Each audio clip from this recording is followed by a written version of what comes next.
Halo, selamat malam pemirsa. Kembali bersama saya dalam laporan khusus mengenai pembelajaran hari ini.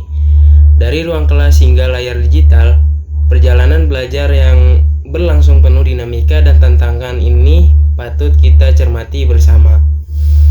Hari ini topik yang akan dibahas adalah tentang proposal investigasi untuk meliput di lapangan. Nah, lanjut teman-teman, saya Muhammad Ren Febrian dari kelompok 2 yang akan membahas proposalnya, yakni mengenai proposal mengenai di balik jalanan Kota Serang, yaitu potret gelap anak jalanan.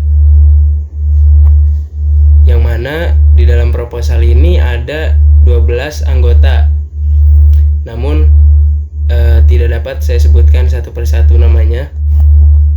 Nah, kita lanjut teman-teman. Untuk mempersingkat waktu, langsung saja kita masuk ke pembahasan, yaitu latar belakang masalah. Nah, situasi krisis ekonomi dan urbanisasi yang dialami di Indonesia menimbulkan begitu banyak masalah sosial yang membutuhkan penanganan secepatnya.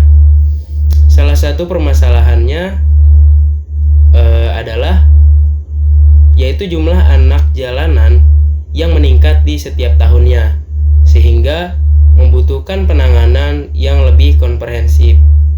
Nah, fenomena anak jalanan ini adalah salah satu permasalahan sosial yang cukup kompleks bagi kota-kota besar di Indonesia. Apabila dicermati bersama, ternyata anak jalanan ini sangat mudah ditemukan pada kota-kota besar, mulai dari perempatan lampu merah, stasiun kereta api, terminal, pasar, pertokoan, bahkan mal-mal yang ada di dalam kota-kota besar tersebut. Nah, menjadi tempat anak-anak jalanan melakukan aktivitasnya. Tidak dapat dipungkiri bahwa mereka biasanya memang dikoordinir oleh kelompok yang rapih dan profesional, yang saat ini sering disebut sebagai mafia anak jalanan. Setiap anggota kelompok tersebut memiliki tugasnya masing-masing. Ada yang melakukan mapping di setiap perempatan jalan, ada yang mengatur antar jemput, dan lain-lain di sini. Nah, apa sih anak jalanan itu? Anak jalanan itu merupakan anak yang marginal, yang terpaksa atau dipaksa mencari nafkah untuk diri sendiri, untuk keluarga, atau untuk orang lain, dengan berjualan koran, menyemir sepatu, pemulung, tukang sapu, atau lap mobil, dan lain-lain. Pengemis dan berbagai pekerjaan yang dapat menghasilkan uang lainnya.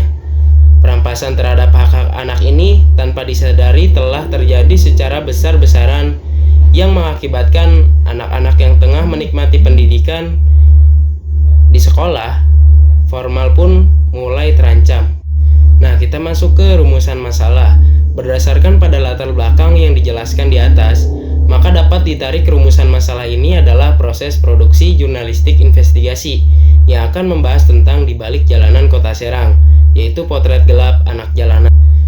Berdasarkan rumusan masalah, maka batasan masalah-masalah pada penelitian ini adalah membahas tentang di balik jalanan Kota Serang, yaitu potret gelap anak jalanan.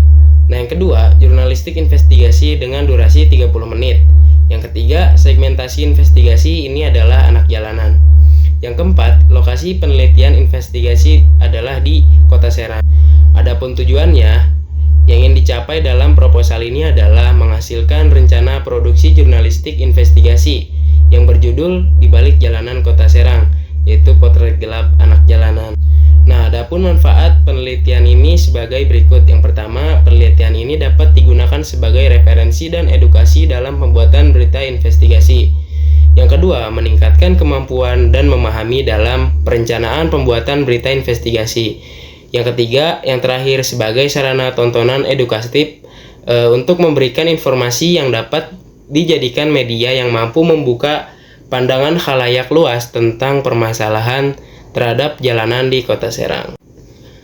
Dari pantauan langsung dapat disimpulkan bahwa proses belajar hari ini tidak hanya menambah wawasan, tetapi juga melatih keberanian untuk menyampaikan pendapat sebagai catatan akhir.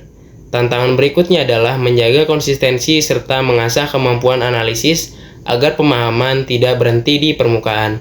Demikian laporan pembelajaran hari ini. Kembali ke ruang refleksi pribadi. Saya merasa pengalaman ini memperkuat kesadaran saya bahwa belajar bukan sekedar menerima informasi, tetapi juga melatih kepekaan, keberanian, dan ketekunan. Saya Muhammad Rian Febrian melaporkan untuk jurnal pembelajaran hari ini. Terima kasih.